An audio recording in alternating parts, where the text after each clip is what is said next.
Bismillahirrahmanirrahim. Assalamualaikum warahmatullahi wabarakatuh. Alhamdulillahi ala ihsani wa syukru lahu ala taufiqihi wa amtinani. Asyhadu an la ilaha illallah wahdahu la syarika lahu ta'ziman li sya'nih wa asyhadu anna Muhammadan abduhu wa rasuluhu da'ila ridwani. Allahumma salli alaihi wa ala alihi wa ashabihi wa ikhwani. Hadirin dan hadirat yang dirahmati oleh Allah Subhanahu wa taala. Kita lanjutkan bahasan kita dari Risalah Al-Usul As-Sittah yang merupakan landasan-landasan agama yang sudah jelas penjabarannya oleh syariat, namun banyak orang yang justru mengingkari. Yang pertama terkait dengan keikhlasan, kemudian landasan kedua atau pokok yang kedua terkait dengan perintah Allah untuk bersatu dalam agama dan melarang dari perpecahan, dan yang ketiga adalah lanjutan dari yang kedua, yaitu ketaatan kepada penguasa muslim. Syekh Muhammad bin Abdul Wahhab rahimahullah ta'ala berkata, la aslus tsalits, pokok yang ketiga, inna min tamamil ijtima' as-sam'a wa ta'ah liman ta'ammara alaina walau kana 'abdan habasyian. Sungguhnya di antara kesempurnaan berkumpul atau persatuan adalah mendengar, sikap mendengar dan taat kepada orang yang memimpin kita, meskipun dia seorang hamba sahaya, itu budak dari negeri Habasyah. Fabayyana Allahu hadza bayanan sya'i'an kafiyan biwujuhin min anwa'il bayan syar'an wa qadaran. Allah telah menjelaskan hal ini dengan penjelasan yang gamblang, yang cukup, dengan berbagai model penjelasan, baik secara syariat maupun secara qadaran. Qadaran maksudnya secara kenyataan. Thumma sara hadzal aslu la yu'rafu inda aktsari man yad'il ilma fa kaifal amalu bihi. Kemudian ternyata pondasi yang ketiga ini akhirnya tidak diketahui oleh mayoritas orang yang menyerukan bahwasanya dia adalah ahli ilmu. Lantas bagaimana mau diamalkan pondasi ini, ya? Artinya banyak orang yang dinyatakan sebagai dai ternyata tidak tahu tentang landasan ini. Terus bagaimana kita mau mengamalkan landasan ini sementara orang-orang yang mengaku berilmu saja tidak tahu. Taib, pokok yang ketiga, ya. Ketiga yaitu terkait dengan ketaatan kepada penguasa muslim. Ya, kepada penguasa muslim. Hal ini adalah sangat urgen, ya. Dari beberapa sisi, ya, pembahasan ini urgen, ya. Urgensinya apa kita pembahasan ini? Ada beberapa sisi. Yang pertama, bahwasanya ini adalah penyempurna dari landasan yang kedua, ya. Penyempurna dari landasan yang kedua. Karena kita punya kaidah, dalam satu kaidah dikatakan ma la yatimul wajibu illa bihi fahuwa wajib. Sesuatu perkara wajib tidak mungkin bisa dikerjakan kecuali dengan perkara yang lain, maka perkara yang lain itu juga hukumnya wajib. Ini ma'ruf dalam kaidah. Contohnya misalnya pergi salat Jumat hukumnya adalah wajib. Namun seorang tidak bisa salat Jumat kecuali dia harus pergi menuju masjid. Maka pergi menuju masjid hukumnya juga wajib. Karena salat Jumat tidak bisa dilaksanakan kecuali dengan pergi ke masjid, maka pergi ke masjid juga hukumnya wajib. Demikian juga dalam hal ini kita sudah jelaskan pada pondasi yang kedua bahwasanya kita diperintahkan untuk bersatu dalam agama, ya. Dan persatuan tidak mungkin terwujudkan dengan sempurna kecuali dengan ada pemimpin yang harus ditaati. Kecuali harus ada pemimpin yang ditaati. Kalau tidak ada pemimpin yang ditaati, masing-masing berjalan sendiri, maka tidak ada persatuan. Karena Islam membutuhkan persatuan baik dalam agama juga persatuan secara fisik. Karena di balik persatuan tersebut banyak kemaslahatan. Kalau tidak ada persatuan maka akan mudah runtuh, mudah hancur, mudah dihabisin oleh musuh-musuh Islam. Maka persatuan tidak mungkin terwujudkan kecuali dengan taat kepada penguasa. Harus ada penguasa, kemudian penguasa tersebut ditaati. Ini menunjukkan tentang urgensinya kaidah ini. Jadi sesuai dengan kaidah ma la yatimmu al-wajibu illa bihi fahuwa wajib ya. Kalau suatu perkara wajib tidak bisa dikerjakan kecuali dengan perkara yang lain, maka perkara lain itu juga wajib. Ada riwayat dari Umar bin Khattab, namun riwayatnya lemah. Beliau mengatakan bahwasanya la islama illa bi jamaah wala bi jamaah illa bi imarah wala bi imarah illa bisamu atau kama qala. Intinya dia mengatakan bahwasanya tidak ada Islam kecuali dengan jamaah, jamaah tidak bisa kecuali dengan ada pemimpin, dan pemimpin tidak bisa kecuali dengan ditaati. Ini meskipun riwayatnya lemah tapi dia logika yang logis ya. Bahwasanya kalau tidak ada penguasa bagaimana kita mau bisa bersatu, masing-masing punya pemimpin sendiri-sendiri, maka tercerai-berailah kaum muslimin. Kalau sudah tercerai-berai maka sulit melaksanakan maslahat-maslahat yang banyak ya. Bagaimana melaksanakan ibadah haji, ibadah salat Id, ibadah puasa, banyak ibadah yang akhirnya kacau balau jika ternyata tidak ada persatuan dan kesatuan. Dan persatuan tersebut tidak mungkin kecuali ada penguasa yang ditaati jika menyeru kepada kebaikan. Kemudian yang kedua, urgensinya hal ini itu tentang praktek para sahabat. Praktek para sahabat yang menunda dikuburkannya Nabi. Dikuburkannya Nabi sallallahu alaihi wasallam. Kenapa?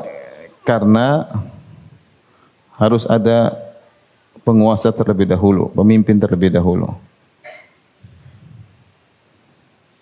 Kita tahu bahwasanya Rasulullah SAW wafat kapan? Pada tanggal 12 Rabiul Awal, hari Senin di waktu duha. Hari Senin waktu duha Rabiul Awal tahun 11 Hijriyah. Ya. Rasulullah SAW wafat. Tapi Rasulullah SAW kapan dikuburkan? Dikuburkan pada Selasa malam. Pada Selasa malam, malam Rabu. Ya. Malam Rabu. Kenapa para sahabat menunda pemakaman Nabi SAW? Di antaranya untuk mencegah terjadinya pertikaian. Karena kalau belum ada pemimpin nanti ribut lagi. Rasulullah harus diapakan, kemudian Rasulullah SAW dikuburkan di mana misalnya. Harus ada pemimpin agar mencegah terjadinya pertikaian-pertikaian yang mungkin muncul. Dan kalau semakin ditunda maka semakin mungkin sebagian orang mulai punya ide-ide untuk membuat setiap kabilah punya pemimpin, setiap kabilah punya penguasa. Untuk mencegah hal tersebut, maka para sahabat mendahulukan pemilihan kepemimpinan sebelum menguburkan siapa? Rasulullah sallallahu alaihi wasallam, ya. Dan mereka tahu bahwasanya Rasulullah SAW jasadnya tidak akan rusak. Jasadnya tidak akan rusak, ya. Berbeda dengan orang-orang yang lain, maka disegerakan dikabarkan sebelum jasadnya yang disegerakan untuk dikuburkan sebelum jasadnya rusak. Adapun Nabi SAW jasadnya mereka itu tidak bakalan rusak. Oleh karenanya meskipun ditunda berapa lama pun jasad Nabi masih tetap wangi ya. Oleh karenanya ketika Rasulullah SAW meninggal, Abu Bakar radhiyallahu anhu kemudian mencium kening Nabi, kemudian beliau berkata, "Tibta hayyan wa mayyitan." Sungguhnya engkau baik ya Rasulullah, yaitu ketika hidup maupun sudah meninggal. Kemudian ketika para sahabat memandikan juga mereka mencium aroma yang wangi dari tubuh Nabi sallallahu alaihi wasallam.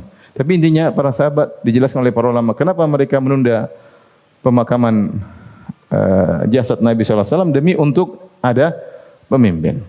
Demi untuk ada pemimpin. Karena dengan adanya pemimpin tercegahnya terjadi pertikaian, permusuhan, keributan. Dan namanya keributan, pertikaian ini menimbulkan ya kesengsaraan dan azab ya. Dan ketidaknyamanan ya, dan banyak kemaslahatan yang tidak bisa tercapai. Kemudian terkadang juga penting kenapa Rasulullah SAW kabarkan bahwasanya akan datang penguasa-penguasa yang zalim ya. Akan datang penguasa-penguasa yang zalim ya. Maka kita harus bersabar dalam menghadapi penguasa-penguasa tersebut demi persatuan. Maka Nabi SAW menyuruh bersabar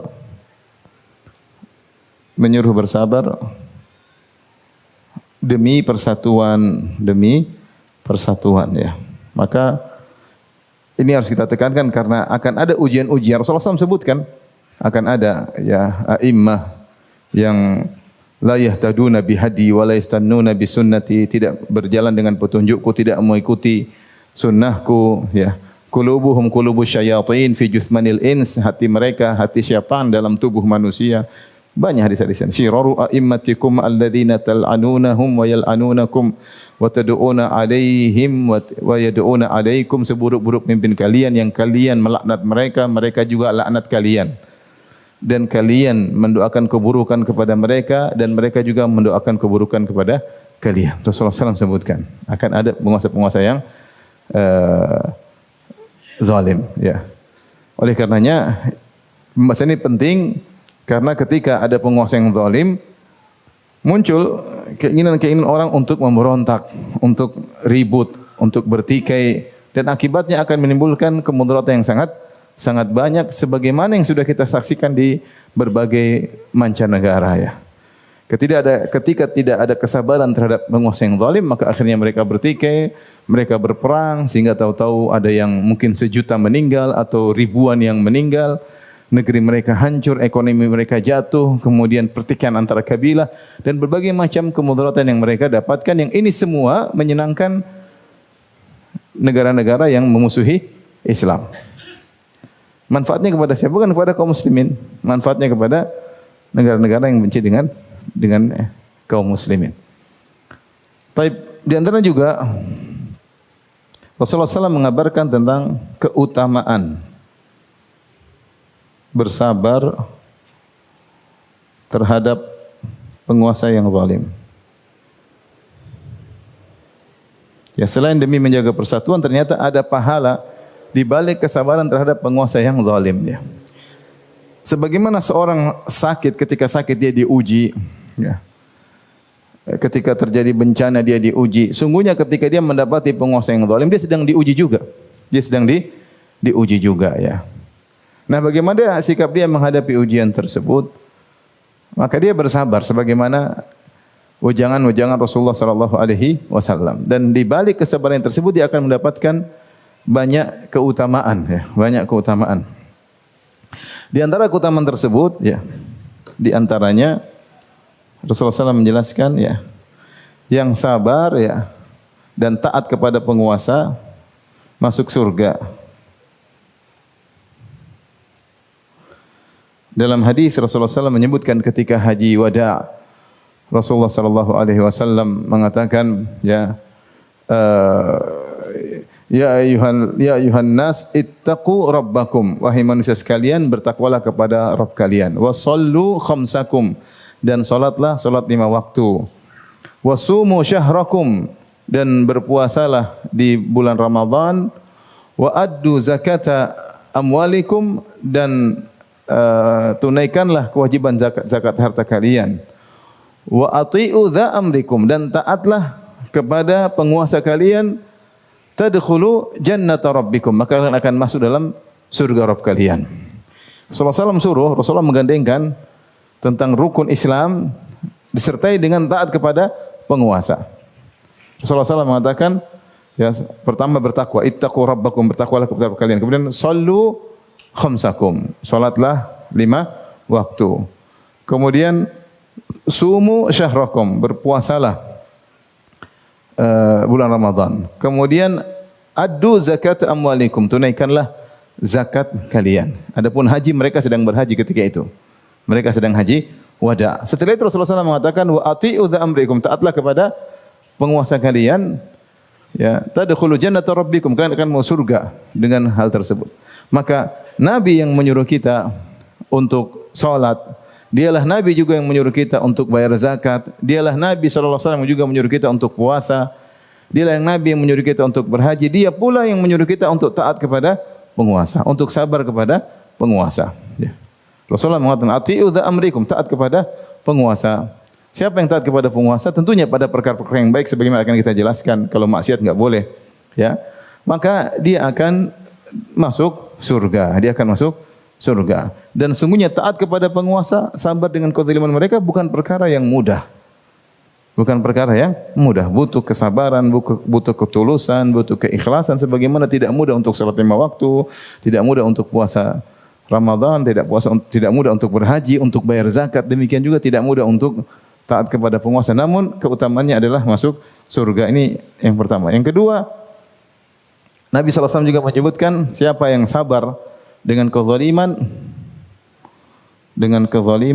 masuk surga bagi yang taat kepada penguasa. Sabar dengan kezaliman penguasa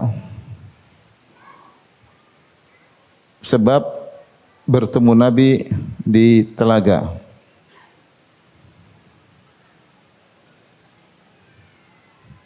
Dalam satu hadis kata Rasulullah SAW, satakunu ba'di athratan alaikum. Akan ada setelahku atharah. Atharah yaitu penguasa mendahulukan orang lain daripada yang berhak. Ada mungkin orang yang cerdas tidak dijadikan pejabat, malah orang yang goblok dijadikan apa? Pejabat. Atau dia nepotisme, dia mendahulukan keluarganya dibandingkan orang lain. Atau dia mengumpulkan harta untuk dirinya sementara banyak orang susah tidak mendapatkan harta tersebut. Itu athar, itu kezaliman. Kezaliman dilakukan oleh penguasa. Apa kata Nabi SAW? Fasbiru hatta talqauni alal haud. Kata Nabi SAW, fasbiru, ya. Fasbiru hatta talqauni alal haud. Kata Nabi SAW, sabarlah sampai kalian bertemu denganku di telaga. Sabarlah sampai kalian bertemu denganku di telaga. Ini dalil bahwasanya orang yang bersabar dengan kezaliman penguasa, dia akan bertemu dengan Nabi di telaga Nabi sallallahu alaihi wasallam, ya. Dan ini ibadah. Sabar dengan kezaliman penguasa adalah apa? Ibadah. Tentunya berusaha mencari perbaikan, tetapi cara perbaikan yang syar'i yang disyariatkan, ya. Tapi bersabar. Bersabar, tidak memberontak, ya. Tidak mengangkat senjata untuk berperang melawan penguasa. Kesabaran ini akan mengantarkan seorang mendapatkan telaga, bisa bertemu Nabi di telaga Nabi sallallahu alaihi wasallam. Disebutkan dalam satu hadis Rasulullah SAW menyebutkan orang yang sabar kepada penguasa bahwasanya atau menasihati penguasa, ya, yang menasihati penguasa hatinya bersih. Dalam hadis yang lain juga di Haji Wada, Rasulullah SAW menyebutkan ketika Haji Wada juga Rasulullah SAW mengatakan, salasun la yughillu alaihinna qalbu mu'min. 3 perkara yang seorang mukmin hatinya tidak akan ada ghil, yaitu tidak akan ada dengki, hatinya tulus, hatinya ikhlas. 3 perkara tersebut kalau dia lakukan hendaknya dia tulus, dia terima dengan tenang. Yang pertama, ikhlasul amal. Dia beramal dengan apa? Ikhlas, ya. Yang kedua di antaranya Rasulullah SAW mengatakan adalah menasihati wulatil umur, menasihati wulatil umur, ya. Jadi orang yang melihat penguasa melakukan keburukan, maka dia berusaha menasihati. Nasihat itu apa? Yang ingin kebaikan, bukan maki-maki, ya, tapi menasihati untuk kebaikan penguasa tersebut. Dan ini di antara keutamanya adalah hatinya menjadi bersih. Hadisnya tuliskan ini. Hadisnya dari Jabir bin Mut'im qala qama Rasulullah sallam bil khaif min Mina. Suatu hari Rasulullah sallam berdiri di hadapan kami di masjid di Khaif di Masjid Khaif atau di daerah Khaif di Mina. Kemudian Rasulullah sallam bersabda, "Naddarallahu imra'an sami'a maqalati." Sungguh Allah akan membuat cahaya bagi seorang yang mendengar sabdaku, faballaghaha. Kemudian dia sampaikan sabdaku kepada orang lain. Farubba hamil fiqhin ghairu faqih. Terkadang seorang yang bawa fikih dia sendiri tidak faqih. Artinya dia bawa hadis tapi dia enggak ngerti tentang isi hadis tersebut dengan baik. Warubba hamil fiqhin ila man huwa afqahu minhu. Terkadang orang membawa suatu fikih dia bisa sampaikan kepada orang yang lebih paham lagi tentang isi hadis tersebut. Ini maksudnya Nabi SAW motivasi untuk menyampaikan hadis Nabi. Karena terkadang seorang mendengar tapi kurang paham. Dia sampaikan kepada orang yang paham. Terkadang orang yang paham menyampaikan kepada yang lebih paham lagi. Kemudian dia berkata, "Thalathun la yughillu alaihinna qalbu mu'min." Ini 3 perkara yang hati seorang mukmin tidak ada ghil. Yaitu pasrah, menerima, dada lapang. Ikhlasul amalillah, ini yang pertama. Ikhlas dalam beramal. Yang kedua, an-nasiha liwatil muslimin. Yang kedua, menasihati. Yang ketiga, luzumu jama'atihim, yaitu melazimi jamaah. Tidak memberontak. Itu persatuan, tidak memberontak. Tidak memberontak. Tiga perkara ini kalau dilakukan maka hati seorang harusnya tenang, tidak perlu ya. Maka ada kita namanya yang melihat penguasa yang mungkin tidak menyenangkan, kita berusaha menasihati, datang kasih tahu ya. Karena kalau dia baik, banyak kebaikan di balik itu. Ini di antara keutamaan bersabar terhadap penguasa yang zalim. Kemudian di antara urgensi perkara yang keenam,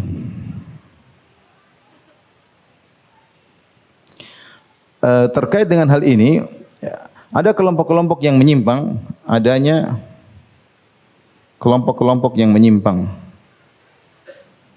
menyimpang terkait pokok ketiga ini. Nanti akan kita singgung insyaallah ya. Apa kelompok-kelompok tersebut zaman dulu sampai zaman sekarang ya. Insyaallah akan kita bahas. Taib, ini mungkin tentang urgensinya kenapa kita harus membahas poin yang ketiga ini, ya, terutama namanya mencaci maki penguasa adalah keseharian yang kita dengar ya. Bahkan orang-orang tadi kata Syekh Muhammad rahimahullahu taala bahwasanya justru sekarang orang-orang yang mengaku berilmu ya la yu'raf inda aktsari min yad'al ilmi. Kaidah ini sudah tidak ada dikenal oleh orang yang mengaku ilmu. Fa kaifal amalu bihi? Lantas bagaimana kita bisa menjalankan kaidah ini? Justru sekarang orang yang maki-maki penguasa dialah yang hebat ya. Orang yang memimpin pemberontakan sampai turun di jalan sampai pertumpahan darah dan yang lain, justru dia orang yang jagoan, dia yang hebat. Seperti itu kenyataan yang ada. Dia yang harus dielu-elukan. Nah, kita berusaha berpegang teguh dengan Al-Quran dan Sunnah. Oleh karenanya pembahasan tentang ini, taat kepada penguasa, baik penguasa tersebut baik atau zalim, dimasukkan dalam buku-buku akidah. Mungkin saya tambah lagi yang ketujuh. Pokok ini dimasukkan dalam buku-buku akidah salaf. Dalam kitab-kitab atau risalah-risalah akidah salaf. Baik. Sekarang kita akan bahas tentang dalil kaidah ini. Apa dalil tentang kaidah ini ya? Kaidah ini dalilnya banyak, baik dari Al-Quran maupun Sunnah ya, terutama dalam hadis-hadis Nabi sallallahu alaihi wasallam ya. Adapun dari Al-Quran, maka dalam surat An-Nisa ayat 59. Ini sudah ya. Dalil.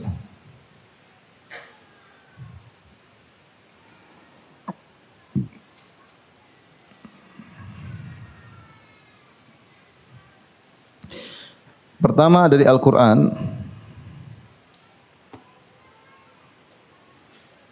kemudian As-Sunnah ya. Al-Hadis. Hadis banyak nanti akan kita sebutkan. As-Sunnah, Al-Quran seperti dalam surat An-Nisa ayat 59. Ya, Quran surat An-Nisa ayat 59. Kita tulis ayatnya. Ya ayyuhalladzina amanu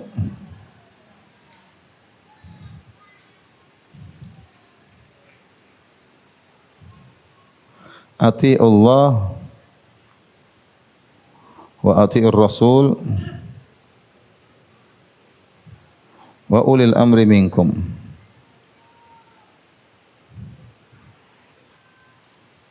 Baik, ayatnya jelas. Wahai orang yang beriman, taatlah kepada Allah. Taat kepada Allah secara mutlak. Harus taat. Taat. Kemudian juga ati'ur rasul. Allah mengulangi kata ati'u. Taatlah juga kepada Rasul. Taat juga secara mutlak. Kemudian wa ulil amri minkum, di sini Allah tidak mengulangi kata taat. Berarti taat kepada penguasa tidak mutlak. Kepada penguasa tidak mutlak. Untuk kita mengambil faedah dari ayat ini, ya, berapa faedah? Ini penguasa, taat kepada penguasa. Tapi berapa faedah terkait dengan ayat ini? Yang pertama, faedah. Yang pertama di sini perhatikan Rasulullah SAW mengatakan minkum. Allah mengatakan apa? Minkum. Dari kalian. Berarti penguasa harus mukmin. Penguasa harus muslim. Kalau penguasa bukan muslim maka dia tidak syar'i. Maka tidak apa? Syar'i. Tetapi apakah harus memberontak? Tentu lihat situasi dan kondisi. Ya, seperti banyak saudara-saudara kita yang tinggal di negara-negara kafir, ya. Seperti di Amerika, mungkin di Eropa, mungkin mereka tinggal dan pemimpin mereka orang kafir. Apakah pemimpin mereka pemimpin yang syar'i? Jawabannya tidak. Tapi apakah mereka berontak? Tentunya tidak, ya. Mereka harus ya berbuat baik kepada orang yang berbuat baik kepada mereka. Kalau pemerintah di sana berbuat baik kepada mereka, ya mereka balas dengan kebaikan. Meskipun itu bukan pemimpin secara syar'i. Paham ya? Demikian juga kalau seandainya seorang negeri kaum muslimin ternyata dikuasai oleh penguasa yang kafir. Taib. Boleh memberontak? Boleh. Tapi apakah harus memberontak? Tentu lihat situasi dan kondisi. Kalau ternyata tidak mampu, tidak wajib untuk memberontak. Tapi secara syariat, kalau ada penguasa non-muslim, maka dia tidak syar'i. Paham? Dia tidak syar'i. Karena Allah mensyaratkan ulil amri minkum. Tapi faedah yang kedua,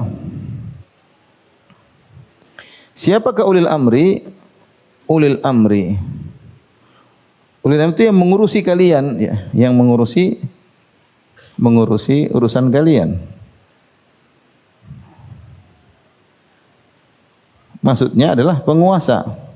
Itu penguasa. Dia benar-benar berkuasa, artinya perkataan yang menjadi keputusan, apa yang dia putuskan itu yang dijalankan. Dia menguasai bawahannya, apa yang diucapkan maka itu yang dijalankan, maka dia adalah penguasa yang sesungguhnya, ya. Seperti kalau di negeri kita yaitu presiden, kalau di negara mungkin raja, mungkin ada sultan, ya. Dialah yang pemegang kekuasaan. Maka tidak benar ayat-ayat tentang ulul amri kemudian dibawakan kepada kelompok-kelompok bid'ah yang ada. Seperti Islam Jamaah menjadikan imamnya sebagai apa? Penguasa. Kekuasaan apa yang dia pegang? Apakah dia yang menentukan kapan lebaran? Enggak juga. Apakah dia yang ngurusin haji? Enggak juga. Dia ngurus apa? Kalau ada perang dari luar, dia ngurusi persenjataan? Enggak juga. Terus apa yang mau ditaati? Dia bukan penguasa. Benar, mereka punya pemimpin di kelompok bid'ah Islam Jamaah. Ada amirnya, tapi amir bid'ah. Bukan amir syar'i. Dia amir bid'i. Amirun ghairu syar'i. Tidak sesuai dengan syariat. Karena dia bukan penguasa, bukan dia yang dimaksud untuk apa? Untuk ditaati. Sehingga tidak bisa dibawakan hadis-hadis tentang ketaatan kepada penguasa, bersabar dengan kesalahan-kesalahannya dibawakan kepada amir seperti itu. Apalagi mereka meyakini bahwasanya kalau orang tidak berbaiat kepada amirnya masuk neraka. Ini amir mana yang surga dan neraka berada di tangannya? Surga dan neraka dibangun di atas ketaatan kepadanya. Ya, mereka mengatakan siapa yang tidak taat kepada amir kita, maka neraka. Sehingga mereka pun mengkafirkan orang-orang di luar kelompok mereka.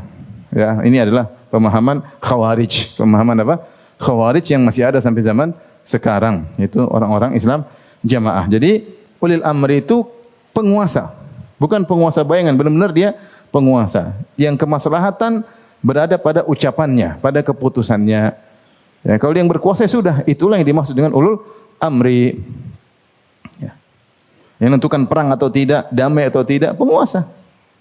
Ya. Baik, yang berikutnya di antara faedah terkait dengan ayat ini,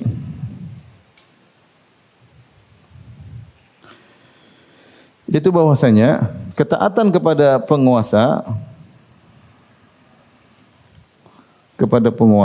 tidak mutlak. Kenapa? Karena Allah tidak mengulangi kata ati'u. Tidak mengulangi ati'u. Taatlah. Allah tidak mengucapkan demikian. Tapi Allah hanya mengatakan dan. Beda dengan Allah. Atiullah, ya ayyuhalladzina amanu atiullah, taatlah kepada Allah. Taat kepada Allah mutlak. Wa atiur rasul, taat kepada Rasul juga apa? Mutlak. Wa ulil amri minkum, taat kepada penguasa tidak mutlak. Kita hanya taat jika bukan maksiat. Hanya taat jika bukan maksiat. Jelas hadisnya kata Nabi sallallahu alaihi wasallam, la ta'ata li makhluqin fi ma'siyatil khaliq. Tidak ada ketaatan kepada makhluk dalam rangka bermaksiat kepada Allah Subhanahu wa taala.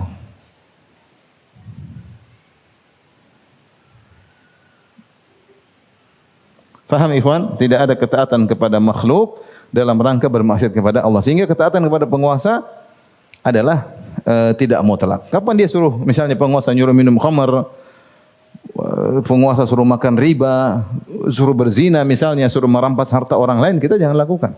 Tidak boleh. Tidak boleh. Kalau misalnya seorang dihukum gara-gara tidak melakukan tersebut, dia bersabar. Karena tidak boleh taat kepada seorang pun dalam rangka bermaksiat kepada Allah Subhanahu wa taala. Faedah yang keempat, perintah penguasa ada dua model. Ada dua model. Yang pertama terkait sesuai dengan hukum Allah, sesuai atau terkait dengan perintah syariat.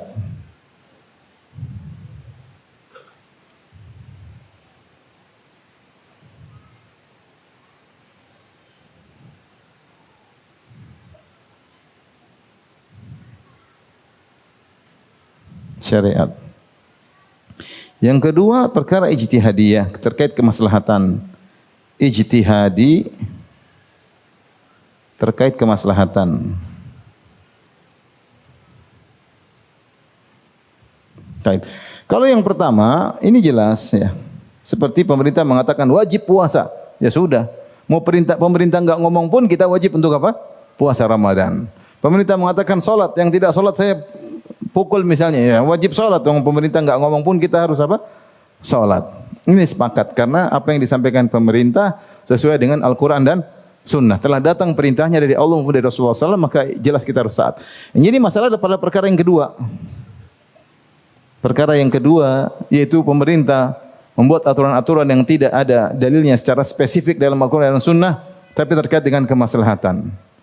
Seperti misalnya aturan lalu lintas misalnya aturan pernikahan misalnya aturan apa saja ya, misalnya pembangunan rumah, aturan-aturan yang dibuat yang kita tahu aturan tersebut demi kemaslahatan, yang seandainya tidak ada aturan tersebut akan kacau balau ya. Tapi tidak melanggar syariat. Kalau melanggar syariat tidak wajib taat, bahkan tidak boleh taat karena melanggar syariat.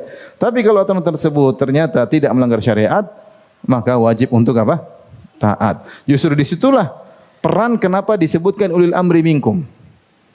Syekh Utsaimin rahimahullah menjelaskan kenapa disebutkan ulil amri minkum, karena bisa jadi dia memerintahkan perkara-perkara yang tidak ternaskan dalam Al-Quran dan Sunnah. Maka disitulah kau harus taat. Adapun kalau dia perintahkan pada poin pertama yang dalam Al-Quran dan Sunnah, meskipun dia enggak perintahkan kita taat. Tapi jika dia perintahkan perkara-perkara yang tidak terkait dengan Al-Quran dan Sunnah, tidak ternaskan maksudnya, tidak ada nasnya secara spesifik, tetapi yang disampaikan adalah maslahat, maka wajib kita beribadah dalam taat kepada perintahnya tersebut. Beribadah, Allah yang suruh. Kalau ingin masuk surga, ingin ketemu Nabi di telaga, sabar. Ya, selama itu perintah baik, ada maslahat, kenapa harus kita langgar? Ya. Harus kita langgar. Ya. Misalnya lampu merah dibuat, itu baik atau enggak baik? Kalau enggak ada lampu merah mungkin udah kacau. Jelas ya. Misalnya pemerintah menyuruh kalau menikah harus buat buku nikah, misalnya perintah. Ya kerjakin aja. Kalau enggak ada buku nikah semua orang bisa berzina, dia bawa cewek, saya sudah nikah sama dia syar'i, repot kan? Misalnya. Tidak ada dalilnya, memang harus punya surat nikah. Zaman dulu juga enggak ada, zaman Nabi enggak ada surat nikah. Tapi ini ada maslahatnya. Ada maslahatnya. Kalau ada maslahatnya, maka kerjakan. Kapan pemerintah membuat suatu peraturan yang itu bermanfaat dan tidak melanggar syariat, maka kita taati sebagai bentuk ketaatan kita kepada Allah, karena Allah yang suruh. Dan kita dapat pahala. Baik. Ini mungkin jelas terkait dengan Al-Quran, kewajiban untuk taat kepada penguasa. Adapun hadis, hadis nih banyak sekali, hadis banyak sekali. Silakan buka Sahih Muslim, Sahih Muslim, Kitabul Imarah, bab kalau tidak salah kitab nomor 33, Kitabul Imarah, kitab 33. Banyak sekali ya.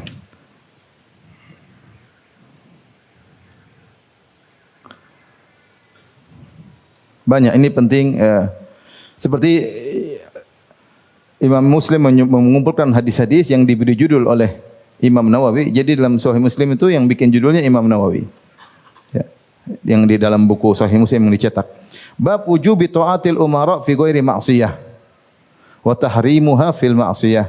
Bab tentang wajibnya taat kepada penguasa selama bukan maksiat dan haram untuk taat kepadanya jika merupakan maksiat ya. Kemudian beliau menyebutkan banyak hadis, di antaranya beliau membawakan ayat tadi yang kita sebutkan.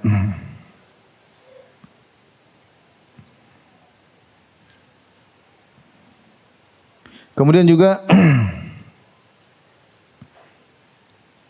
bab al-amru bis-sabri inda dhulmil wulat, inda dhulmil wulat wasti'tharihim. Bab perintah untuk bersabar ketika pemerintah berbuat zalim dan tadi berbuat atharah. Atharah itu nepotisme kah, atau mengambil harta untuk dirinya kah, atau menjadikan pegawai atau pejabat yang tidak layak, masih ada yang lebih pantas, itu namanya atharah. Nabi suruh untuk bersabar. Kemudian dia bawakan hadis ini Sahih Muslim, innakum satalqauna ba'di atharah. Sesungguhnya kalian akan melihat setelah aku wafat ada atharah. Tadi yang saya sebutkan. Fasbiru hatta talqauni alal haud. Maka sabarlah sampai kalian bertemu dengan aku di al-haud ya.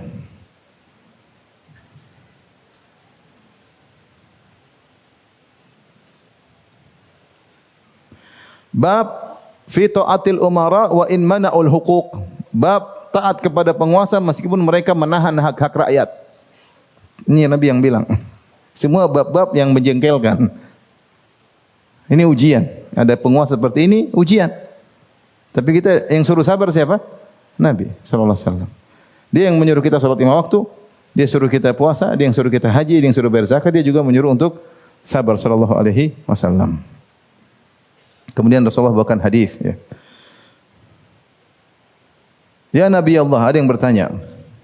Salamah bin Yazid al-Ju'fi dia bertanya, Rasulullah, ya Nabi Allah, ara'aita in qamat alaina umara yas'aluna haqqahum wa yamna'una haqqana, fama ta'muruna? Ya Rasulullah, bagaimana kalau ada penguasa yang mereka meminta hak mereka? Kalian rakyat harus begini, harus begini, harus begini. Wa yamna'una haqqana, sementara hak kami tidak dikasih.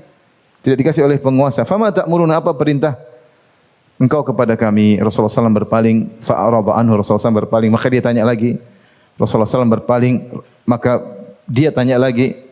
Sampai Rasulullah SAW 3 kali berpaling, ditanya lagi. Rasulullah SAW berkata, isma'u wa ati'u. Dengar dan taat. Fa inna ma alaihi ma hummilu. Mereka tanggung jawab atas perbuatan mereka, wa alaikum ma hummiltum, dan kewajiban kalian apa yang ditugaskan kepada kalian. Tugas mereka, urusan mereka dengan Allah, tugas kalian taat kepada apa? Penguasa. Hak mereka tunaikan, hak kalian urusan mereka dengan Allah Subhanahu wa taala.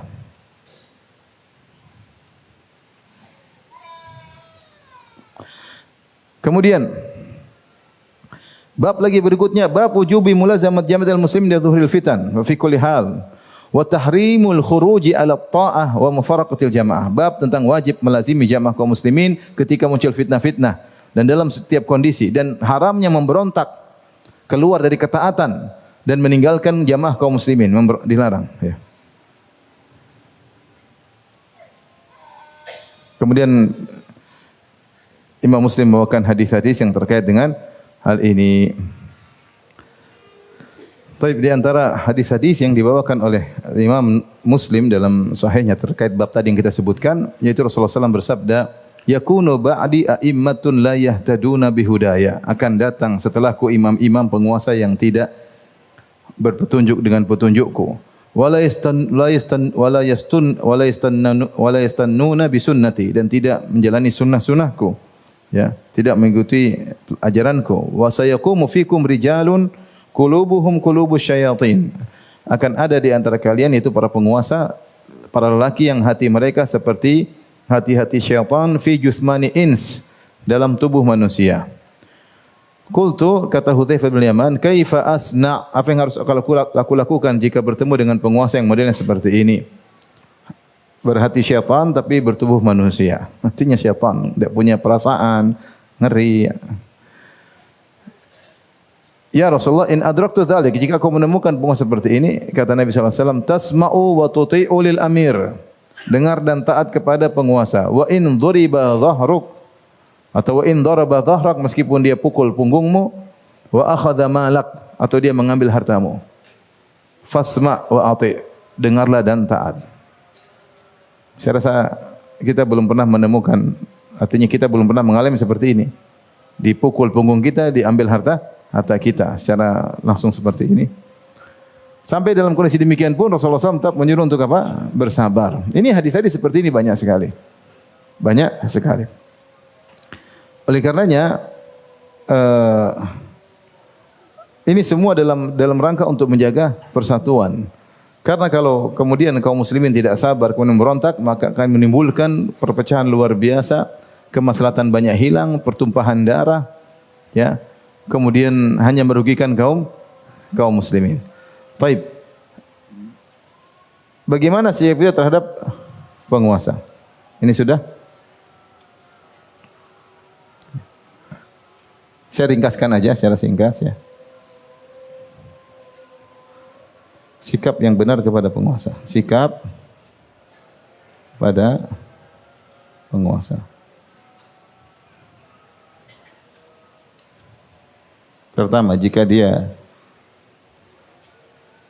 baik, maka tentu ini yang kita tentu harus kita lebih baik ya. Berusaha lebih baik. Ya, dan ingat penguasa tidak ada yang sempurna. Penguasa tidak ada yang sempurna. Jangankan penguasa zaman sekarang. Utsman bin Affan, ada yang protes enggak? Ada, sampai di demo, sampai dibunuh akhirnya. Itu Utsman bin Affan radhiyallahu taala anhu. Ali bin Abi Thalib, ada yang protes enggak? Ada, muncul Khawarij protes sama Ali bin Abi Thalib. Nah, kalau Utsman dan Ali saja diprotesin, apalagi antum. Artinya, tapi kita lihat kalau dia baik, kita harus berusaha lebih baik karena kebaikan terhadap penguasa membantu dia untuk menjalankan ketaatan, itu maslahatnya besar. Ya, maslahatnya besar. Taib, yang kedua, jika dia tidak baik,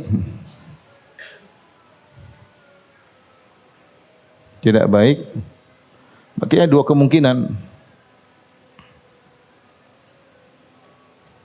Dia kafir. Yang kedua, belum kafir. Jika dia kafir, maka boleh memberontak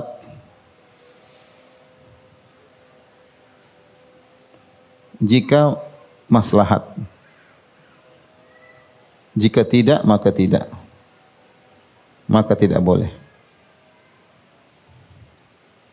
Tapi jika dia kafir, kepemimpinannya selesai karena tidak boleh pemimpin orang kafir. Oleh karenanya Rasulullah sallallahu alaihi wasallam ketika ditanya tentang hal tersebut ya, kata para sahabat tentang penguasa yang zalim, afala nunabidhuhum bisayf ya Rasulullah, tidakkah kita melengserkan dengan pedang? Maksudnya kita lengserkan dia dengan paksa karena dia penguasa tidak sah, kafir. Kita lengserkan dengan pedang, kita paksakan dia, buang dia dari nabath, yaitu dibuang, dilengserkan.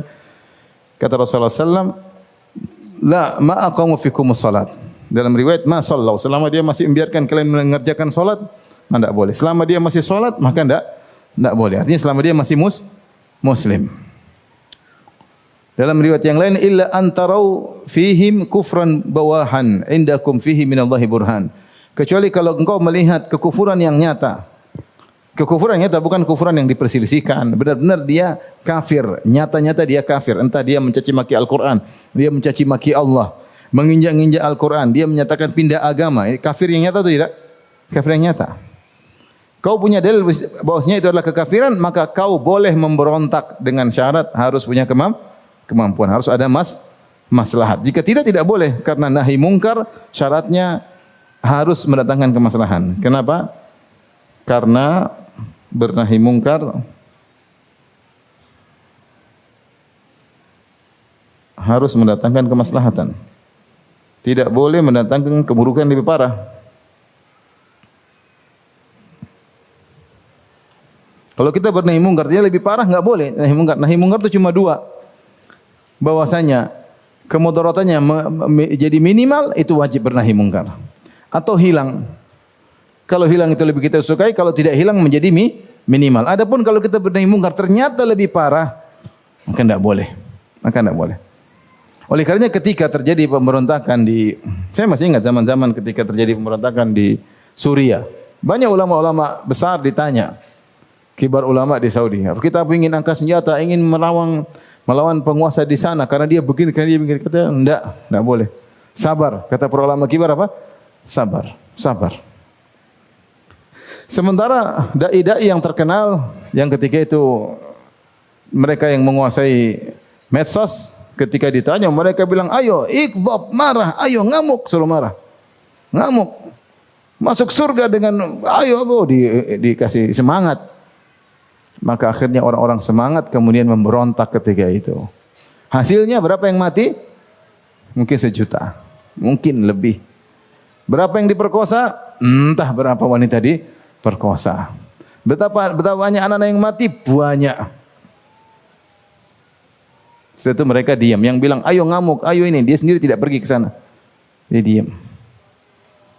Taruhlah penguasa tersebut kafir. Terlepas kafir atau tidak. Kalaupun kafir, harus lihat masalah atau tidak maslahatnya. Tidak serta-merta kemudian kafir, kemudian memberontak bisa mengakibatkan pertumpahan darah kaum muslimin. Nabi Musa alaihissalam di zaman Fir'aun berapa puluh tahun. Fir'aun kafir atau tidak? Ada yang ragu tentang kekafirannya? Dia rajanya orang kafir, ngaku sebagai apa? Tuhan. Tapi apakah Musa memberontak? Tidak. Bahkan Allah suruh Musa kabur. Ketika kondisi semakin berat, Musa disuruh kabur. Asri bi ibadi. Ya. Suruh kabur bawa hamba-hambaku. Tidak ada Musa kemudian berontak. Kenapa tidak? Tidak mungkin. Oleh karenanya, kalaupun kafir maka tidak serta-merta harus memberontak. Seandainya dai-dai terkenal tersebut yang dikenal di medsos ditanya, ya Syekh, bagaimana kalau kita memberontak tapi akibatnya meninggal 10.000 orang? Dia pasti mikir. Enggak usah bilang 1 juta, bilang berapa aja? 10.000. Bakalan ada 10.000 orang mati Syekh, dan ada bakalan 10 wanita diperkosa. Kira-kira dia jawab bagaimana? Dia pasti bingung. Dia mungkin enggak menduga akan terjadi sampai seperti itu. Ternyata sampai jutaan lah. Orang kalau saya tanya mereka 1 juta lebih, 1 juta yang ketahuan, yang tidak ketahuan lebih banyak. Maka kalau kafir boleh memberontak hukum asalnya, tapi jika ada maslahat kekuatan yang pasti. Kalau enggak boleh. Kalau belum kafir hanya sekedar zalim, maka tidak boleh secara mutlak, tidak boleh memberontak.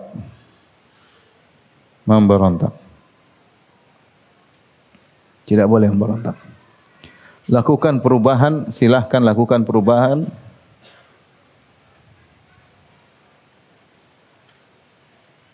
Dengan cara yang baik. Mau nasihati, mau laporin, mau apa terserah. Sudah kan aturan yang ada silahkan. Ada orang ini laporkan silakan, enggak apa-apa. Sesuai dengan aturan yang baik. Tapi memberontak tidak boleh. Memprovokasi massa untuk memberontak tidak boleh. Sampai terjadi bunuh-bunuhan tidak boleh. Ya. Apalagi menamakan jihad. Jihad. Kemudian akhirnya ada yang meninggal, repot. Ketika meninggal siapa yang bisa tolong? Mau jihad lawan polisi muslim atau bukan? Ya muslim ya. Ya, saya cerita ya. Tentu setiap ada yang buruk, ada yang baik. Di mana-mana juga begitu. Tapi tidak semua kemudian polisi buruk, ada juga yang baik ya. Saya kemarin pas lagi di suatu daerah, saya diundang sama kawan dia polisi, dia jenderal. Waktu itu hari Kamis. Terus saya datang ke rumahnya, qadarullah jenderal ini belum datang, tapi ada anak buahnya, kombes. nemani saya ngobrol. Dia sediakan makanan semua. Tapi saya makan, dia tidak ikut makan. Kemudian akhirnya dia tanya, jenderal itu, Ustaz puasa? Enggak, saya musafir, saya enggak puasa. Akhirnya dia bawa makanan, kita makan, subhanallah. Dia bilang, karena Ustaz saya buka puasa. Terus yang kombes tidak mau buka. Saya izin tidak buka, enggak usah buka. Saya bilang, udah puasa aja. Maksud saya ini polisi puasa Senin apa? Kamis. Terus waktu sholat, Ustaz, saya ke masjid, Ustaz di sini aja, Ustaz kan musafir. Wih, ini ngejek atau gimana? Kayak Ustaz di rumah aja, saya salat sama dia. Artinya dia juga muslim, dia juga taruhlah dia bejat, dia juga muslim ya. Terus berarti darah dia boleh ditumpahkan. Ya. Terus muslim sama muslim. Kalau namanya kalau sudah demo, sudah malam-malam, sudah bakar-bakaran, orang sudah tidak bisa mengontrol apa? Emosinya. Sana sini maki ya. Polisi mungkin juga emosi ya. Apalagi ada yang menyusup, ya sudah. Kemudian ada yang meninggal, selesai. Oleh karenanya meskipun zalim tidak boleh diberontaki, tidak boleh kita memprovokasi massa untuk memberontak, tidak boleh. Kalau kita mau lakukan dengan cara yang terbaik. Di antaranya menasihati dengan cara yang baik. Di antara cara yang tersebut ketemu langsung. Dalam hadis kata Nabi sallallahu alaihi wasallam, "Man arada nasiha li dhi sultan fala yubdi alaniyah, walakin liya'khudh bi yadihi wa liyakhlu bihi. Fa in qabila minhu fadhak wa illa faqad addama alaihi." Kata Nabi sallallahu alaihi wasallam atau sebagaimana sabda Nabi sallallahu alaihi wasallam, siapa yang ingin menasihati penguasa, maka hendaknya dia jangan terang-terangan, tapi hendaknya dia datang kepada penguasa tersebut, kemudian dia menyampaikan empat mata, tidak terang-terangan ya. Kalau diterima alhamdulillah, kalau tidak terima maka dia sudah menyampaikan kewajibannya untuk menasihati. Kemudian juga tatkala terjadi fitnah di zaman Utsman bin Affan radhiyallahu taala anhu, maka sebagian orang datang kepada Usamah bin Zaid radhiyallahu anhu. Ala tukallimu Utsman? Kata mereka, wahai Usamah, kenapa kau tidak nasihati Utsman? Maka Usamah menjawab, Usamah bin Zaid radhiyallahu anhu, innakum tarawna anni la ukallimhu illa usmi'ukum. Menurut kalian kalau saya nasihati dia, saya harus ngomong ke kalian? Menasihati penguasa itu ibadah. Kemudian saya harus lapor-lapor sama kalian kalau saya sudah nasihati dia? Inni ukallimu fima baini wa bainahu duna an aftatih amran la uhibbu an akuna awwala man iftatahu. Aku menasihati dia, ya, antara aku dengan dia, empat mata maksudnya, tanpa harus membuka perkara yang bisa mengakibatkan fitnah yang aku adalah pertama kali membuka fitnah tersebut. Ini para salaf dahulu, mereka terikat dengan nas-nas. Ustaz, boleh enggak kita mengingkari depan penguasa dengan tegas? Boleh. Kalau kau berani, tapi bukan provokasi massa. Kata Nabi sallallahu alaihi wasallam, afdalul jihad kalimatu haqqin inda sultanin jair. Sebaik-baik jihadlah perkataan yang hak di hadapan penguasa yang zalim. Nanti kau datang sampai depan dia, kau ngomong. Bukan ngomong di belakang, datang depan dia kemudian apa? Ngomong. Semua perbuatan provokasi massa itu menimbulkan fitnah. Provokasi massa kemudian untuk membuat kemudian kalau sudah fitnah tersebar kemudian orang angkat senjata memberontak, ya, yang rugi kita semua. Sudah banyak contohnya di negara-negara luar negeri sana ya. Ada Suriah, ada Libya, ada Yaman. Hancur atau tidak? Hancur sekarang. Hancur. Maka kita juga pernah hancur tahun 98. Sudah cukup ya. Anak-anak muda yang baru muncul yang mungkin tidak menemukan zaman tersebut mungkin terprovokasi lagi ya. Oleh karena seharusnya kita mengambil pelajaran dari pelajaran-pelajaran yang lalu. Kemudian kalau bisa kita doakan, ini yang penting lagi, doa untuk penguasa.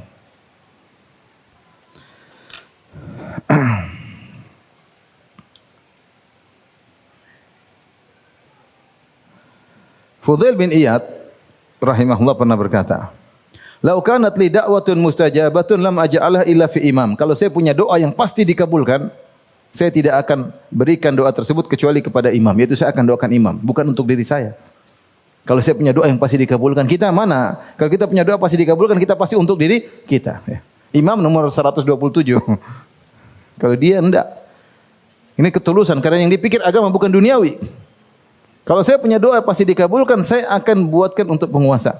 Li'annahu idza saluhal imam aminal bilad wal ibad. Kalau imam baik, maka tentramlah negeri dan penduduk negeri. Dalam riwayat disebutkan law anna li da'watun mustajabatun ma ja'altuha illa fi sultan. Kalau saya punya doa yang dikabulkan, saya pasti saya berikan untuk penguasa sultan. Qila lahu ya Aba Ali, wahai Abu Ali, yaitu maksudnya Fudail bin Iyad, kunyahnya Abu Ali, fassir lana hadza. Terangkan maksud kau dengan perkataanmu ini, terangkan pada kami. Kata Fudail bin Iyad, idza ja'altuha fi nafsi lam ta'duni. Kalau aku jadikan doa tersebut untukku, ya untuk diriku saja, tidak ada kemaslahatan untuk orang lain, hanya untuk diriku sendiri. Wa idza ja'altuha fi sultan salah. Kalau aku jadikan doa tersebut untuk penguasa, penguasa menjadi baik. Fasalaha bi salahihil ibad wal bilad. Kalau penguasa baik, maka negeri dan penduduk negeri juga akan ikut menjadi baik. Ya. Yang mendoakan penguasa yang menyimpang, yang salah didoakan. Sampai Ibnul Mubarak ketika mendengar doa Fudail bin Iyad, maka dia kagum, dia berkata, "Ya muallimal khair, man yajtari'u ala hadza ghairuk." Wahai pengajar kebaikan, wahai Fudail, siapa yang bisa berdoa seperti kamu ini? Tidak ada. Kebanyakan orang berdoa untuk apa? Dirinya sendiri. Mana mau pikir doain apa? Penguasa. Tapi ini fikih seorang yang alim, yang ingin kemaslahatan bagi bangsa dan negaranya. Tapi tadi kita sudah menyebutkan bagaimana sikap terhadap penguasa yang belum kafir meskipun dia zalim. Jadi tadi pertama tidak boleh memberontak, yang kedua silakan melakukan perubahan dengan cara yang baik, yang ketiga menasihati, yang keempat berdoa, dan yang kelima yang penting juga jangan ikuti kezalimannya. Jangan mendukung dan jangan mendukung kezalimannya. Siapa yang mendukung kezalimannya, maka dia ikut berdosa dan dia tidak akan menemui Nabi di telaga. Tidak akan menemui Nabi di telaga. Dalam satu hadis Rasulullah SAW bersabda dalam Sahih Muslim, "Innahu yusta'malu alaikum umara fata'rifuna wa tunkirun." Sungguhnya akan dijadikan pejabat ya yang ada yang kalian setujui para pejabat, ada yang kalian tidak setujui dengan sikap-sikap mereka. Faman kariha faqad bari. Siapa yang tidak suka dengan perbuatan mereka yang mungkar, maka dia telah berlepas diri. Waman ankara faqad salim. Siapa yang bisa mengingkari dengan cara yang baik, maka dia telah selamat. Walakin man radhiya wa taba. Tetapi siapa yang ridha dengan kezaliman tersebut, apalagi mengikuti kezaliman tersebut, maka ini yang tidak selamat. Qalu ya Rasulullah, ala nuqatiluhum? Ya Rasulullah, penguasa seperti ini yang melakukan kemungkaran, tidakkah kita perangi mereka? Qala la, kata Nabi, tidak. Ma sallau, selama mereka masih salat. Hadis riwayat Imam Muslim dari Ummu Salamah. Ini dalil bahwasanya tidak boleh kita mengikuti penguasa kalau dia zalim. Memang kita bersabar, kita doakan, kita berusaha perbaikan, tapi jangan ridha dengan kezalimannya ya. Apalagi mengikuti, apalagi mendukung kezalimannya jika itu benar-benar merupakan kezaliman. Dalam hadis yang lain kata Rasulullah sallallahu "Sayakunu alaikum umara ya'murunakum bima la yaf'alun." Sungguhnya akan ada kepada kalian penguasa-penguasa yang memerintahkan kalian untuk melakukan perbuatan yang mereka sendiri tidak melakukannya. Faman saddaqahum bikadzibihim, siapa yang membenarkan mereka atas kedustaan mereka, wa a'anahum ala zulmihim, dan membantu penguasa dalam perbuatan zalimnya, falaisa minni, maka dia bukan dariku, walastu minhu, dan aku bukan darinya, kata Nabi sallallahu alaihi wasallam. Walan yarida alayyal haudha, dan dia tidak akan mendatangi aku di telaga. Maka bukan juga kalau kita sabar kemudian kita menjadi penjilat dalam kesalahan penguasa, enggak. Kalau salah ya kita tidak ridha, kalau bisa nasihat-nasihat, tapi jangan memprovokasi massa, jangan memberontak. Tapi tidak menjadi penjilat, membenarkan, mengaminkan semua yang disampaikan oleh penguasa. Ya, baik. Terakhir kita akan bahas ini sudah ya. Kita akan bahas tentang model-model kelompok yang membatalkan pokok yang ketiga ini. Ya. Model-model kelompok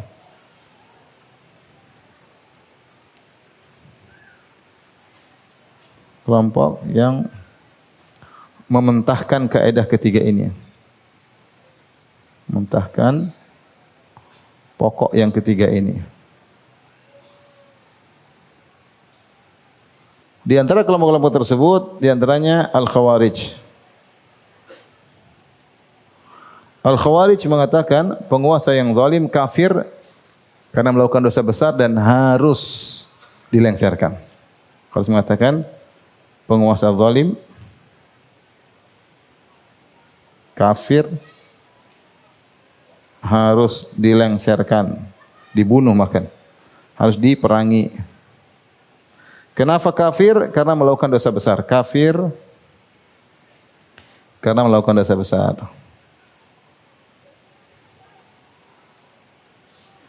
Ini Khawarij. Maka mereka mengkafirkan Ali bin Abi Thalib misalnya, ya. Ya, karena menurut mereka Ali tidak berhukum dengan hukum Allah. Mereka mengatakan la hukma illa lillah, tidak ada hukum kecuali hukum Allah. Ini yang pertama. Yang kedua, Al-Mu'tazilah. Makanya ketika Imam Nawawi rahimahullah atau sebagian ulama Syafi'iyah menyebutkan bahwasanya ada sebagian ulama Syafi'iyah yang mewajibkan atau untuk memberontak pada penguasa yang zalim, kata mereka ini dari pemikiran Mu'tazilah. Jadi ini dari pemikiran Mu'tazilah. Mu'tazilah berpendapat penguasa zalim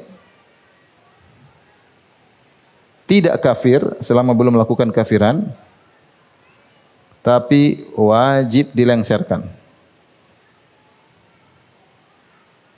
Karena menurut Mu'tazilah pelaku dosa besar bukan kafir, tapi fi manzilah bainal manzilataini. Itu satu tempat tidak kafir, tidak mukmin, tapi di tengah-tengah.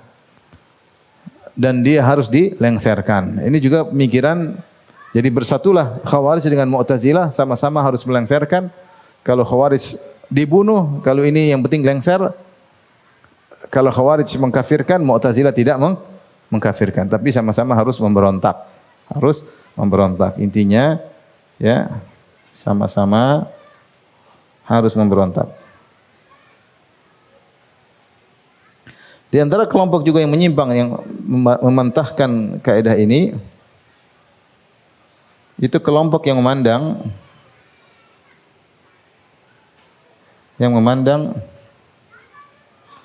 semua khilafah yang ada tidak sah. Semua khilafah atau pemerintahan yang ada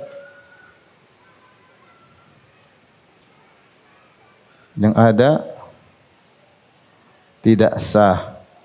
Kalau tidak sah maka tidak wajib ditaati, sehingga tidak wajib ditaati.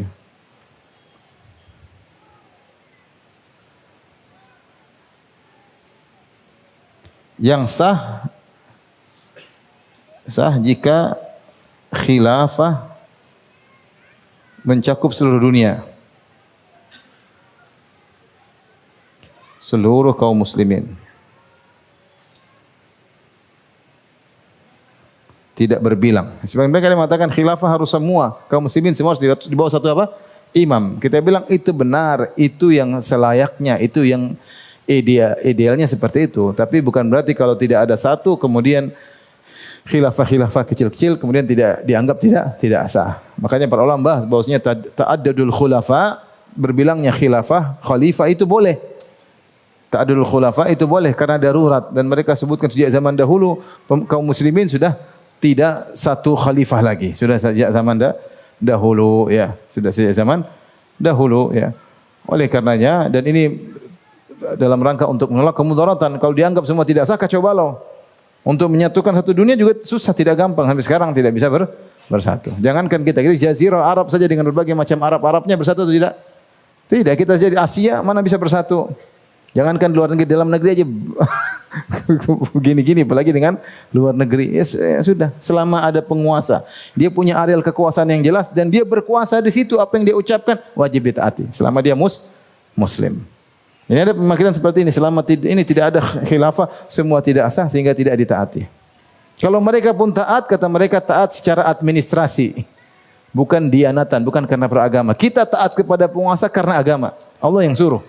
Karena ini penguasa yang sah untuk ditaati. Buktinya dia muslim, kemudian kekuasaan di tangannya. Kemudian di antara kelompok yang menyimpang dalam hal ini, kelompok yang bikin apa? Baiat bid'ah.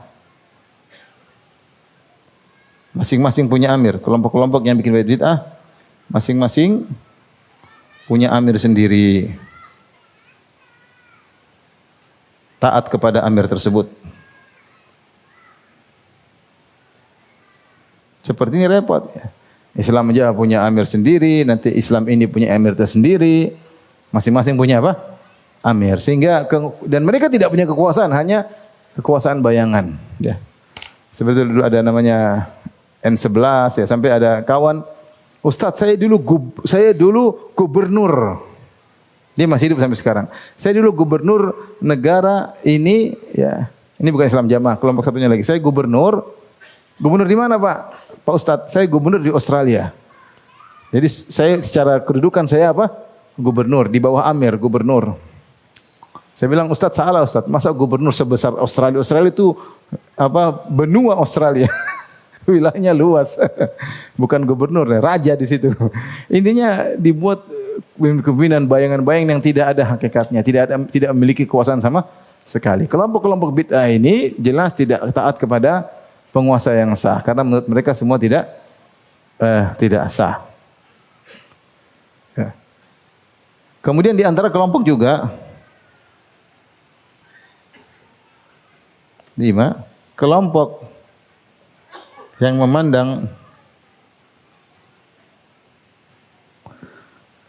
penguasa yang ditaati wajib ditaati hanya yang berpegang kepada kitab dan sunnah.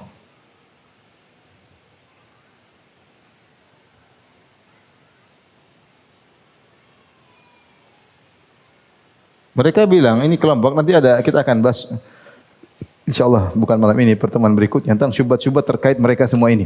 Dia mengatakan selama penguasa tidak menjadikan konunnya, undang-undangnya Al-Qur'an dan sunnah tidak wajib ditaati. Yang hanya wajib ditaati yang undang-undangnya Al-Quran dan apa? As-Sunnah. Ini ada pemikiran seperti ini juga tersebar di tanah air. Juga tersebar, mereka punya dalil, tapi akan kita bahas pada pertemuan berikutnya insyaallah ta'ala. Sehingga mereka ingin mengatakan, kata mereka kalau Saudi iya.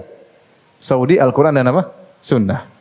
Satu-satunya negara yang mengatakan kita berada di Al-Quran Sunnah cuma apa? Arab Saudi. Semua negara yang lain tidak ada yang berani mengatakan demikian. Ya. Atau malu-malu mengatakan Al-Quran dan Sunnah. Tapi kalau Saudi jelas Al-Quran dan Sunnah secara aturan. Adapun praktek ada menyelisih, kata mereka tidak jadi masalah. Yang penting Al-Quran dan Sunnah sebagai landasan negara itu yang wajib ditaati. Kalau tidak maka tidak wajib ditaati ya. Tidak wajib ditaati. Tapi ini mungkin yang bisa kita sampaikan pada malam hari ini. InsyaAllah ada syubhat-syubhat terkait dengan hal ini. Ada kesempatan kita bahas pada pertemuan sebelumnya sebelum kita masuk pada usul yang asal yang keempat insyaallah ta'ala. Tapi demikian saja apa yang saya sampaikan. Subhanakallah bihamdik asyhadu an la ilaha illa anta astaghfiruka wa atubu ilaik. Assalamualaikum warahmatullahi wabarakatuh.